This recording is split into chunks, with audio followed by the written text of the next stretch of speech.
मतलब आप कल भी ये प्रेस कॉन्फ्रेंस में भी गई, आप आज भी वही बात दोहरा रहे हैं। मैं बता रहा हूँ आरक्षण नहीं मिलना है आपको। वो आप ऐसा सोचते हैं ना, मैं ऐसा नहीं सोचता। थोड़ा आप भी एडजस्ट कर लीजिए, क्या नहीं दिक्कत नहीं, है? बिल्कुल ही नहीं एडजस्ट करेंगे। क्या जा रहा है, सत्ता में तो कौन नहीं चाहता। छोटे स्केल की पार्टी है, क्षेत्रीय पार्टी है, इसको मानते हैं आप? वो क्या वो पार्टी कमा के लाए थे जो का पार्टी खड़ा हो गया, समाज गया भाड़ में। मैं अभी योगी मोदी जी के साथ रहूंगा, जिंदाबाद करूंगा, मलाई खाऊंगा। सवाल ये है कि आप जो करवा रहे हैं उसके बाद भी तो डॉक्टर साहब की राजनीति खत्म हो जाएगी। हमें वहाँ पे बनारस में एयरपोर्ट से बाहर निकलने नहीं दिया, फूलन देवी का प्रतिमा पे माला चढ़ाने के लिए नहीं आई है। हम बोले ऐसा नहीं हो सकता, आप कौन होते रोकने वाले? या कह दीजिए कि हमको अभी समाज से लेना देना नहीं है। लेकिन आज ये मोदी जी अडानी अंबानी को आगे लाकर अगर अपनी सरकार बना रहे, आज अगर भारतीय जनता पार्टी राम मंदिर नहीं बनाता, कि अगर मोदी जी आरक्षण नहीं देंगे तो 2027 के चुनाव में आप उनको वोट नहीं दीजिए। मेरे साथ आइए, मैं आपको मदद करता हूं। मैं अखिलेश जी से बात करूंगा, मैं राहुल गांधी जी से बात करूंगा। मैं चाहूंगा कि आप इंडिया ब्लॉक में आइए और उत्तर प्रदेश में अखिलेश जी को मुख्यमंत्री बनाइए, अपना राजनीति खड़ा कीजिए, निषाद पार्टी यहाँ पे राजनीति करे। अब उत्तर प्रदेश में 2027 के चुनाव की जो तैयारियां हैं और जो घमासान है उसके दरवाजे पर दस्तक दे रहे हैं गॉडफादर ऑफ फिशरमैन के सामने सन ऑफ मल्लाह। जैसे ही इनकी एंट्री हुई, लखनऊ और उत्तर प्रदेश का पारा थोड़ा सा हाई हो गया, गर्मी थोड़ी बढ़ गई है। गर्मी इसलिए बढ़ गई कि इन्होंने आते ही कह दिया कि जिस भारतीय जनता पार्टी के साथ हमारे बड़े भाई इतने दिनों से हैं, उन्होंने वो मांग पूरी नहीं की जिसकी वजह से ये पूरा खेल था, जिसकी वजह से वो मंत्री बने, विधायक बने, सांसद बने उनके लोग, और इतनी बड़ी पार्टी खड़ी हो गई। अब ये कह रहे हैं कि 6 महीने का समय है और आप फटाफट आरक्षण ले लीजिए, हम आपके साथ आ जाएं, या तो आरक्षण नहीं मिल रहा है तो आप हमारे साथ आइए, साथ में लड़ते हैं। वरना यहां पर उनको सीधे सीधे चैलेंज कर रहे हैं। ये तैयारी अचानक से, अभी 2 महीने पहले जब मैं आखिरी बार आपके साथ था, आप जौनपुर पहुंचे, तब मैंने पूछा तो आपने कहा अभी कुछ सोचा नहीं है। अचानक 2 महीने के अंदर ये प्लान कैसे बन गया? नहीं देखिए, मैं इस प्रदेश में 2016 से एक्टिव हूँ जी। और जब यहाँ की राजनीति जीरो था तब भी मैं पैर रखा। डॉक्टर संजय निषाद जी जेल में थे। पहली बार मैं गोरखपुर में जेल में जाके डॉक्टर साहब से मैं मिला और उसके बाद मैंने निर्णय लिया कि उत्तर प्रदेश में समाज आगे बढ़े और डॉक्टर साहब का जो सपना था कि समाज को रिजर्वेशन मिले, समाज को सम्मान मिले, हमने कहा कि बड़े भाई को हम लोग को मदद करने की आवश्यकता है। जेल से उनको निकलवाया, उनकी पार्टी बनाया, क्योंकि वो प्रदेश में चुनाव था 17 में। हम लोगों ने बड़ा बड़ा रैली कराया, हमने रथ यात्रा प्रदेश में निकाला, पूरे प्रदेश में रथ यात्रा घुमाया, हमने चंपा देवी पार्क में बड़ा रैली हमने कराया, सब चीज़ हमने कराया। लेकिन अंतिम में डॉक्टर साहब का मन बदल गया और वो हम लोगों को हमारा साथ छोड़ दिया, हमको अलग कर दिए। तो हमको बहुत दुख हुआ कि हमने इतना मेहनत किया और हमको हमारे भाई ने हमको छोड़ दिया। तो भी मुझे कोई फ़र्क नहीं पड़ा, उनका राजनीति उन्होंने किया और जीरो हासिल किया, क्योंकि मेरी पार्टी नहीं था, संगठन था और हम क्या ही कर सकते थे।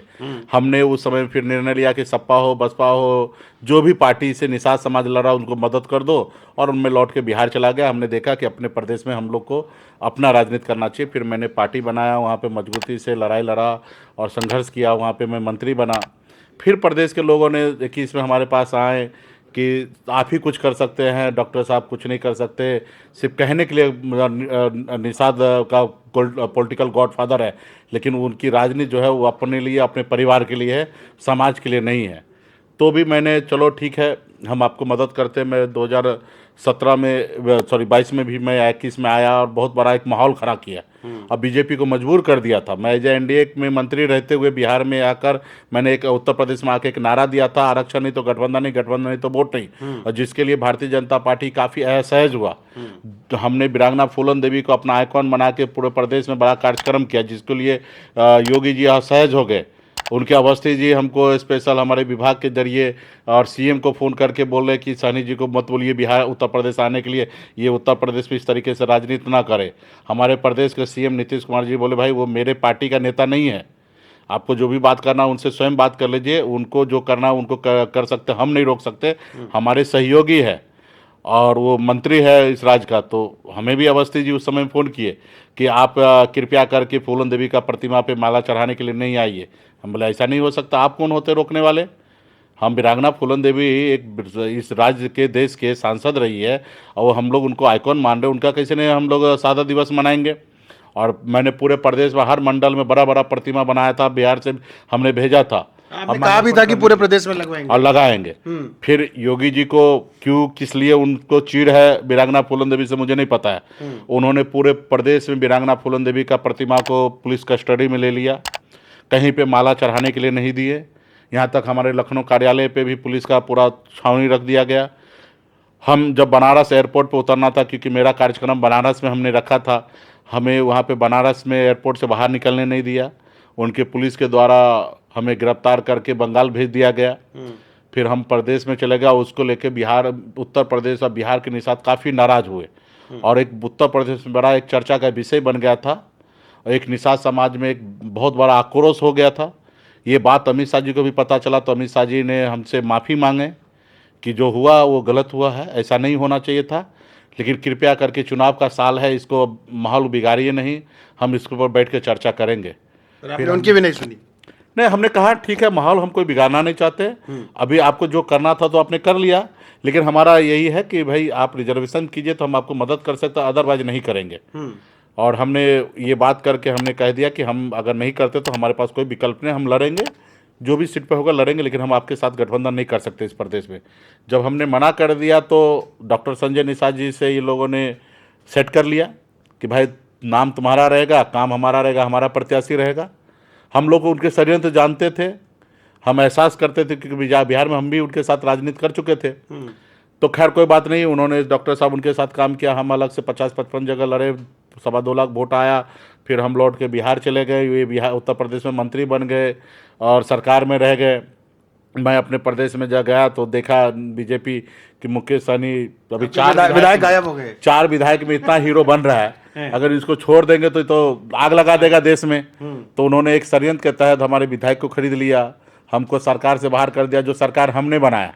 अगर हमारी समर्थन नहीं होता तो नीतीश जी सीएम नहीं होते। हमारे 4 विधायक का ही दम था कि उनको सीएम हम बनाए। उस सरकार से हमको बाहर कर दिया, फिर हम अपना संघर्ष में लग गए और अपने प्रदेश में मैं काम कर रहा था। 2024 में भी मैं प्रदेश में नहीं आया, और जब हम नहीं आए तो देखिए आपने क्या किया डॉक्टर साहब के साथ, कोई गठबंधन नहीं किया, एगो टिकट उनके बेटा को दे दिया, भाई रहो। उसके बाद देखिएगा कि उनका एक सांसद जो विधायक जो सांसद बन गया, वो भी सीट बीजेपी कब्जा कर लिया। और अभी ये हालत हो गया कि मैं टीवी में देखा कि मेरा भाई इतना लाचार मजबूर हो गया कि रो रहा है, एक राज्य में कैबिनेट मंत्री होते हुए, जिसके पास अपना दल है, जिसके पास 5 गो विधायक हो, वो रोए और ये एहसास कर ले कि उनकी बहू बेटी के साथ बलात्कार हो रहा है, उनके वोट चोरी किया जा रहा है, उनके लोगों को मुकदमा करके उनको जेल भेजा जा रहा है। जब वो ऐसा लड़ाई लड़ रहा है, रो रहा है, तो उनको हमको मदद करना चाहिए। उसके बाद हमने देखा कि उनकी रणनीति कल तक निषाद को सम्मान दिलाने की थी, आरक्षण दिलाने का था, अब वो एजेंडा उनको बीजेपी वाला लेके और वो चले गए मस्जिद तोड़ने के लिए, जिससे हमको कुछ लेना देना नहीं है। तो भाई आपका एजेंडा क्या था? हमने देखा कि ये ट्रैक भी बदल दिया। ये चाहते हैं कि बीजेपी ये ट्रैक बदल दे ताकि अखिलेश जी जिंदगी में कभी इसको हमारे साथ अपने साथ न ले और ये अपने पास रख के इनकी हत्या कर दे राजनीति। तो ऐसे जगह पे हमको लगा कि ये गलत हो रहा है, क्योंकि खून पसीना बहा के हम लोग उत्तर प्रदेश में निषाद राजनीति खड़ा किए। इसमें डॉक्टर संजय निषाद जी का योगदान है, हमारी योगदान है, तमाम उत्तर प्रदेश के निषाद का योगदान है डॉक्टर साहब को आगे लाने में। और आज चर्चा का विषय अगर बिहार उत्तर प्रदेश में निषाद राजनीति है तो सबका देन है, और आज अगर ख़त्म हो जाए तो फिर हम लोगों के लिए सही नहीं रहेगा। तो हम प्रदेश में आए हैं। डॉक्टर साहब से मैं आग्रह करता हूँ कि डॉक्टर साहब, आपके हम छोटे भाई हैं, आप हमारे बड़े भाई हैं। जो सपना आपने देखा वही सपना हमने भी देखा। आज हम संघर्ष कर रहे हैं, लड़ाई लड़ रहे हैं। आप अभी बीजेपी के साथ है, उनकी डबल इंजन की सरकार है, इस प्रदेश में भी उनकी सरकार है, दिल्ली में उनकी सरकार है। चुनाव से पहले जब सत्ता में नहीं थे तो बीजेपी कहते थे कि हम आरक्षण लागू करेंगे। आज वो सत्ता में है, डबल इंजन में है, आप वहाँ के उनके सहयोगी हैं, आप उनको आग्रह कीजिए, उनके ऊपर प्रेशर बनाइए और रिजर्वेशन ले लीजिए। अगर रिजर्वेशन दे देता है तो आप वहाँ रहिए, मेरी पूरे शुभकामना और समर्थन आपके साथ रहेगा। यदि अगर आरक्षण नहीं देता है तो उस कुर्सी को लात मारिए, जिस कुर्सी पे अपने जात को भला नहीं कर सकते। आप मेरे साथ आइए, मेरे साथ आइए, मैं आपको मदद करता हूं। मैं अखिलेश जी से बात करूंगा, मैं राहुल गांधी जी से बात करूंगा। मैं चाहूंगा कि आप इंडिया ब्लॉक में आइए और उत्तर प्रदेश में अखिलेश जी को मुख्यमंत्री बनाइए, अपना राजनीति खड़ा कीजिए, निषाद पार्टी यहाँ पे राजनीति करे, हम वहाँ पे मदद करेंगे। हम वीआईपी पार्टी चुनाव नहीं लड़ेगा। अभी हम माहौल बनाने के लिए 6 महीने का उनको हम जैसे समय दिए हैं, तो 6 महीना हम सिर्फ एक ही काम करेंगे, हम अपने वीआईपी पार्टी को संगठन को मजबूत करेंगे, जितने सामाजिक संगठन हैं उनको अपने साथ लेंगे, जितने पॉलिटिकल पार्टी है उनको सबका समर्थन लेंगे और हम लोग एक माहौल खड़ा करेंगे। गांव-गांव में जाके लोगों को संकल्प करवाएंगे कि आप अपने बच्चे के भविष्य के लिए संकल्प कीजिए कि अगर मोदी जी आरक्षण नहीं देंगे तो 2027 के चुनाव में आप उनको वोट नहीं दीजिए। ये आप संकल्प लीजिए हाथ में गंगा जल लेकर, और जब वो संकल्प ले लेंगे तो मजबूर हो जाएगा बीजेपी निषाद को आरक्षण देने के लिए। अगर निषाद को अगर कुछ समझते हैं तो जरूर आरक्षण देंगे, अगर कुछ नहीं मानते तो डॉक्टर साहब मजबूर हो जाएंगे भाई के साथ आने के लिए। अगर नहीं आते हैं तो डॉक्टर का भी राजनीति खत्म होंगे, डॉक्टर साहब का। भारतीय जनता पार्टी सत्ता से भी हाथ धोएंगे और हम लोग आदरणीय राहुल गांधी जी को देश का प्रधानमंत्री बना के अपनी आरक्षण लेंगे। इसके लिए इंडिया ब्लॉक को जीतना जरूरी है। अखिलेश जी को मदद करेंगे। हम लोग चाहेंगे कि इंडिया ब्लॉक का सरकार बने। अगर आ जाते तो इंडिया ब्लॉक का लीडर हम डॉक्टर साहब को बनाएंगे। लेकिन सवाल ये है कि जो बात आप इतनी, मतलब आप कल भी ये प्रेस कॉन्फ्रेंस में भी गई, आप आज भी वही बात दोहरा रहे हैं। सवाल ये है कि आप जो करवा रहे हैं उसके बाद भी तो डॉक्टर साहब की राजनीति खत्म हो जाएगी। सुनिएगा इस सवाल को। मेरी क्यों खत्म हो जाएगा? इंडिया ब्लॉक में आ जाएंगे, मैं कह रहा हूँ ना। नहीं, बड़ा सवाल ये है कि जैसे मुकेश सहनी जी हैं, जीरो से शुरू किया आपने, पर आज आपने एक बड़ा एम्पायर खड़ा किया, मानते हैं जी? आपके पास पैसा है, बजट है, पूंजी है, पर संजय निषाद जी के पास वो नहीं है। कल को वो सत्ता से दूर होते हैं तो उनकी पार्टी कैसे चलेगी? मान लीजिए ऐसा होता है, मतलब एक बात है, एक छोटे स्केल की पार्टी है, क्षेत्रीय पार्टी है, इसको मानते हैं आप? वो क्या वो पार्टी कमा के लाए थे जो पार्टी खड़ा हो गया? एक एक गांव के लोगों ने आरती करके 1-1 रुपया चंदा दिया है। हम तो बम्बई से कमा के आए और उस पैसे से हम अपनी एक साम्राज्य को खड़ा किए। लेकिन डॉक्टर साहब को कौन किया? मुकेश सहनी ने मदद किया। एक गांव के बूढ़ी माता ने अपना खाना नहीं खा के वो उनको मदद करके डॉक्टर साहब को नेता बनाया। इसलिए नहीं कि उनके परिवार के लोग कहीं विधायक बन जाए, कोई सांसद बन जाए, खुद मंत्री बन जाए, मलाई खाए, इसके लिए उनको नेता नहीं बनाया। उन्होंने समाज के लोगों ने इसलिए नेता बनाया कि उनके अधिकार की लड़ाई लड़े।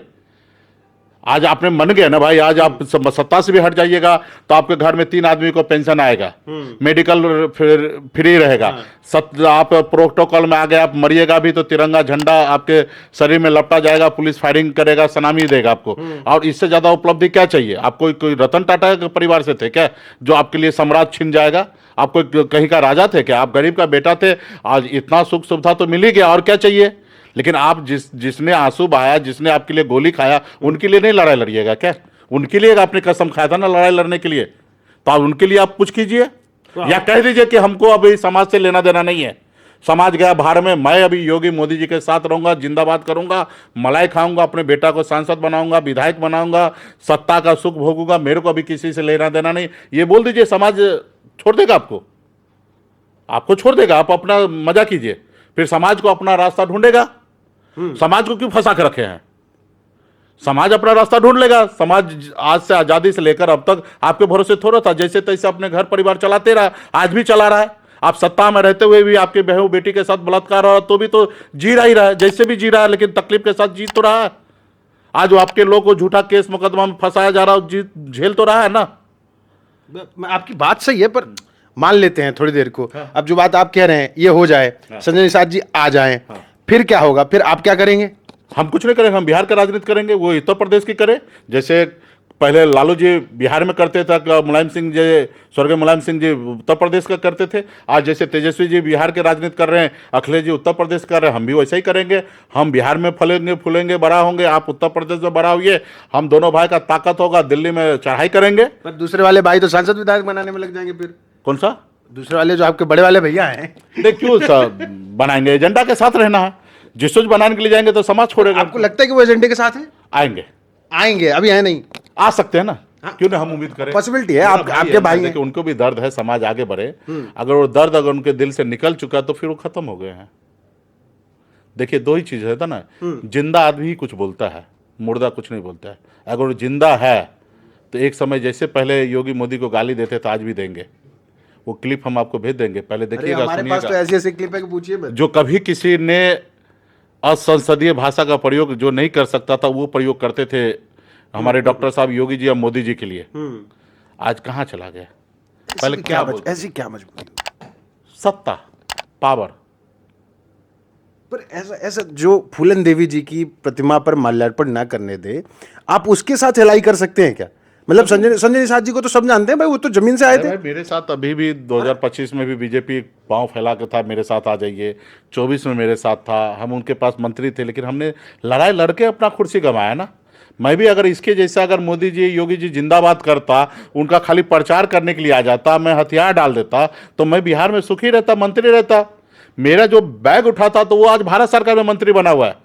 जिसको 2019 में हम टिकट दिए थे सांसद का, वो उस समय हार गया। उसके बाद हमारे दल को छोड़ के बीजेपी के पास चला गया, क्योंकि वो निषाद समाज से है। उनको 2024 में सांसद बना के उसका आज भारत सरकार में राज्य मंत्री बना दिया है। तो ये हमारी ताकत, हम लोग फैक्ट्री है भाई। हमारे दल से निकला हुआ लोगों को विधायक मंत्री बनाया जा रहा है, हम लोग बनाने वाले में से हैं। और जनता ने, समाज ने हमको ताकत दिया है। तो थोड़ा आप भी एडजस्ट कर लीजिए, क्या दिक्कत है? बिल्कुल ही नहीं एडजस्ट करेंगे। क्या जा रहा है, सत्ता में तो कौन नहीं चाहता, सत्ता में रहेंगे तो हम लोग ज्यादा देखिए, ऊपर वाले की कृपा से कोई चीज़ का कमी नहीं है। मेरे लिए ज़िंदगी बहुत बड़ा है, अपने लोगों का आशीर्वाद प्यार चाहिए। जात रहेगा तो भात मिलेगा, जात चला जाएगा ना तो भात खत्म है। जैसे आज डॉक्टर साहब को रोने के लिए क्यों आ गया, उनको एहसास हो गया उनके साथ जात नहीं है, वो मजबूर हो चुका है। क्योंकि जब तक आज अगर भारतीय जनता पार्टी राम मंदिर नहीं बनाता तो आज बायोस्कोप से ढूंढते तो नहीं मिलता, क्योंकि उनका जो एजेंडा था उस एजेंडा पे खड़ा रहा। एजेंडा उनका बुरा हो, किसी के लिए बुरा हो सकता है, किसी के लिए अच्छा हो सकता है, लेकिन वो एजेंडा पे खड़ा रहा, इसलिए आज सत्ता में है। वो धारा 370 वो नहीं हटाता तो आज बायोस्कोप से भाजपा नहीं दिखता। तो कुछ लोगों को जो बोलते हैं प्रॉमिस नहीं करेंगे तो कहीं नहीं दिखेंगे। जैसे लालू जी सत्ता में आए तो गरीब के लिए जो काम करना था किए, इसलिए 15 साल रहे। जो दल अगर सत्ता में आते हैं और सत्ता में अगर जनता से नाइंसाफी होता, जनता की बात को लेकर नहीं चलता, सत्ता से बाहर हो जाते हैं। पर अब तो बिना सत्ता से बाहर हुए सब करने के बाद आपके बिहार में पिछड़ों की राजनीति खत्म क्यों रहे? आप क्या कर सकते हैं? अगर देखिए, हिडन एजेंडा के तहत अगर कोई करे ये बात, अगर भाजपा में दम होता तो खाली बोल देना चाहिए था कि 3 महीने के बाद नीतीश जी को हटा देंगे। अब देखिए, धोखा से किसी को पीठ में खंजर भोंक दीजिएगा तो ये तो कोई मतलब नहीं है ना। वार करना तो सीने से सामने से करना चाहिए। अब बताइए, चुनाव आयोग को मैनेज करके और चुनाव के समय में 10-10 हज़ार रुपया खाता में दे दीजिएगा, बोलिए 2 लाख रुपया देंगे, ऐसा अगर वोट ले रहे हैं तो फिर तो अडानी अंबानी कल इस देश में शासन करने लगेगा। ये तो देश का राजनीति नहीं। बाबा साहब के संविधान में तो ये व्यवस्था नहीं है। बाबा साहब का संविधान में तो ये व्यवस्था है, देश के गरीब हो, अमीर हो, रतन टाटा हो, अंबानी हो, अडानी हो, सबका वोट का एक ही ताकत है। और गरीब के लोग ही देश के प्रधानमंत्री बनाएंगे, कोई अडानी अंबानी नहीं बनाएंगे। लेकिन आज ये मोदी जी अडानी अंबानी को आगे लाकर अगर अपनी सरकार बना रहे तो उनको बनाने दीजिए। हम लोग बाबा साहब का संविधान को रक्षा करने के लिए बैठे हैं। आपके साथ तो बेईमानी हो गई। नीतीश जी जैसा तेज तर्राक नेता जो कभी भी सत्ता से बाहर जाने को कोई सोच नहीं सकता था, उनको भी मजबूर कर लिया गया, लेकिन उनके लोग समझ लिया है 2029 में उनके लोग जो है ना लव खुश, वो बदला लेंगे। आप तय है कि लड़ रहे हैं चुनाव? फिर कहाँ? उत्तर प्रदेश? नहीं, 29 की बात करो, बिहार का। नहीं, मैं 27 की बात कर रहा हूँ। 27 में तो हमारा जो हम बोले वही हम करते हैं, उससे हम पीछे नहीं। मैं बता रहा हूँ, आरक्षण नहीं मिलना है आपको। वो आप ऐसा सोचते हैं ना, मैं ऐसा नहीं सोचता। मैं मिल सकता है। मैं उम्मीद पे हूँ, उम्मीद पे दुनिया कायम है। मेरे को पूरा उम्मीद है कि हमारा भाई अगर बागी होंगे। देखिए, हमारे विक्रम मल्ला तमाम ऐसे लोग बागी हुआ करते थे, बागी विक्रम मल्ला, तो ये मल्ला का बेटा है।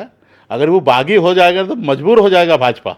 जैसे मुकेश सहनी बागी है, वैसे अगर वो डॉक्टर साहब अगर बागी होंगे तो भाजपा को झुकना पड़ेगा, डॉक्टर साहब के सामने में आरक्षण लागू करना पड़ेगा। और नहीं करते हैं तो बागी होइए, मेरे साथ आइए, हम आपको बड़ा प्लेटफॉर्म देते हैं। अखिलेश जी के साथ आइए, यहाँ पे आप गठबंधन कीजिए, यहाँ पे अपने समाज को आगे खड़ा कीजिए, लड़ाई लड़िए। अभी हो गया ना 5 साल मलाई खा लिए ना, 4 साल हो गया, 4.5 मान रहे हैं कि मलाई खा रहे हैं। हाँ, अगर वो मलाई का अगर फिक्र नहीं होता तभी तक छोड़ देना चाहिए था कुर्सी, अब तक आ जाना चाहिए था। हाँ, आ जाना चाहिए था। चलिए, ये हमारे साथ मुकेश सहनी जी हैं, और मजे की बात यह है कि इनकी राजनीति अगर आप देखेंगे और संजय निषाद जी की राजनीति देखेंगे तो उत्तर प्रदेश और बिहार में ये एक समानांतर शुरू हुई कह लीजिए सामाजिक क्रांति है, फिर बाद में उसको राजनीतिक दल में परिवर्तित कर लीजिए। लेकिन इन दोनों के बीच का जो सामंजस्य है वो लालू और मुलायम सिंह यादव जी जैसा नहीं दिखता। लालू जी और मुलायम ने जो था वो यहाँ नहीं दिखता। उसका रीजन ये है कि ये कहते हैं कि ऐसा हो जाए। हाँ, ये कहते हैं कि हमारे भाई साहब जो बड़े भाई हैं वो एजेंडे से भटक गए हैं, और फिलहाल इसको आप कुछ भी कहें, क्योंकि आप राजनीति में हैं, हमारी पत्रकारिता की भाषा में हम कहते हैं कि ये सबसे बड़ी थ्रेट अगर किसी के लिए है तो वो संजय निषाद जी के लिए है। भाजपा को बाद में दिक्कत होगी, चुनाव होंगे, नतीजे आएंगे, तब की तब देखी जाएगी। लेकिन ऐसा हो सकता है कि संजय निषाद जी का जो रोने का क्रम है उस पर और ज़्यादा एक्सीलरेटर पड़ जाए। और मैं तो ये कहूँगा कि अगर राजनीति में कुछ बेहतर हो, 2 भाई मिल सकें, तो हम भी इनके साथ लड्डू खाने जरूर आएंगे। धन्यवाद।